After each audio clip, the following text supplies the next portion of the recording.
In this session, we're going to have a look at how to detect and deal with duplicate clients as we import them into CRMHaven. Now, importing clients into CRMHaven the very first time is easy. If you don't have any clients in there, you just import the whole lot. You don't need to detect for duplicates. But what do we do when we get a new list of people in, or we've updated the list from elsewhere? We now have a problem in that if we go and import without checking for duplicates, we now have everybody in twice.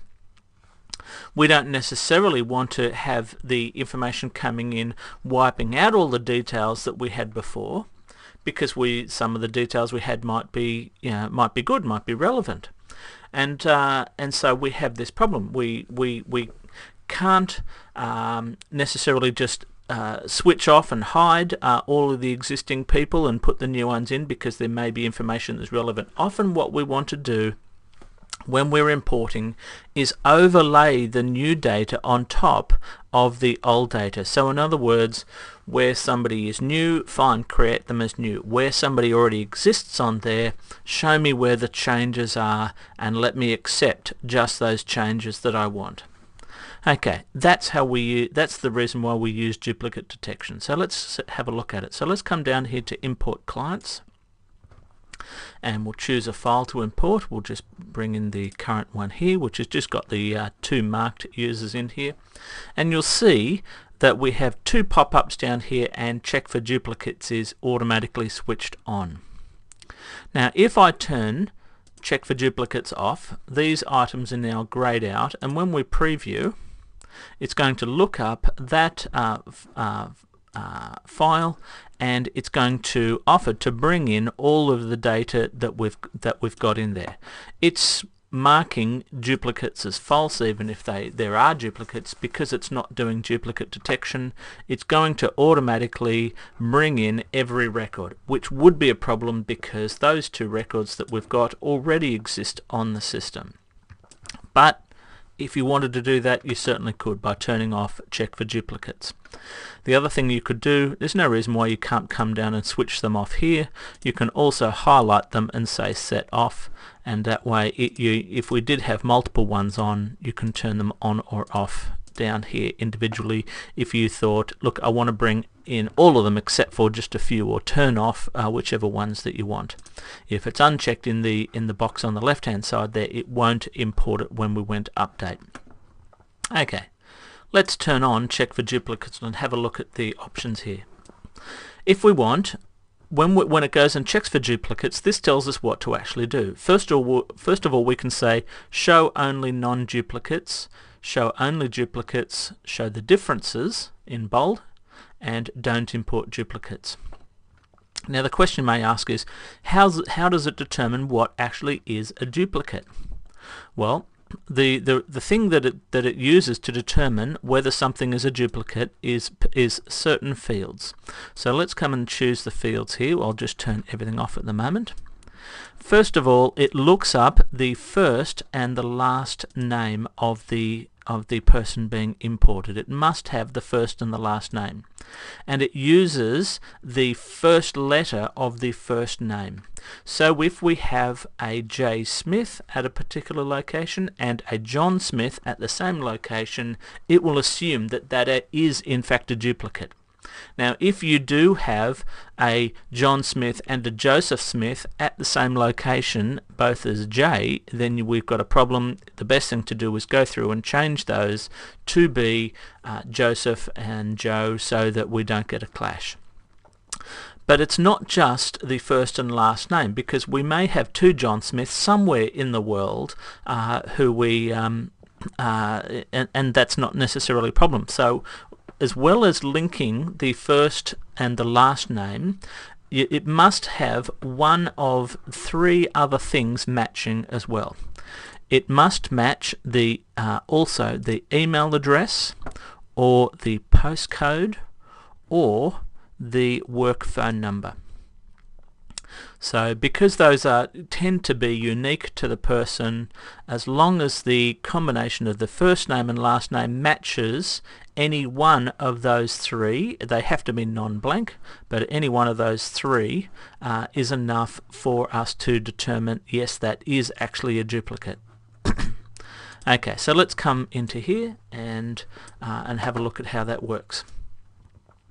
First of all, we may want to show only non-duplicates. If it finds a duplicate, it's not even going to show it in the list. So if I go preview here, looks them up, they're all gone, because it knows that somebody with that particular name, in this case Elvis Presley and John Blogger, do actually appear in the existing database.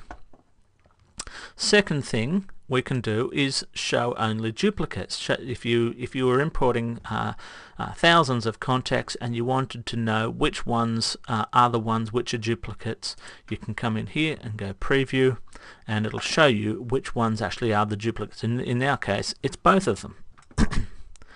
Third thing we can do is go show differences in bold. This will show the duplicates and non-duplicates, but what it's going to, if something is exactly the same, it's going to remove it. But if we do have a difference in a record, whether it's a duplicate or non-duplicate, it's going to show us that difference in bold. So this is where we go preview.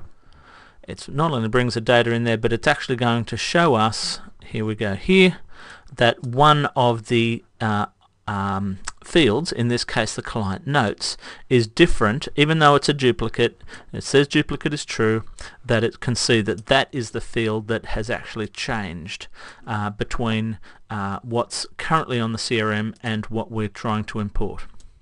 Finally, we can ask it to don't import duplicates. So it's going to show the lot up here, but it's going to, in other words, it's going to show duplicates and non-duplicates, but it's going to turn off the importing automatically of anything that it considers a duplicate. So you can see what the differences are there, but anything that's a duplicate, it's not going to even attempt to bring in. Now that you can switch it on if you want to.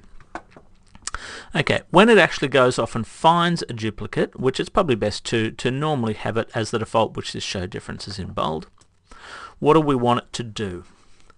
The default one, which is the most common, is that we would want the duplicate that we find to overwrite the original. In other words, it's not going to create a whole new record.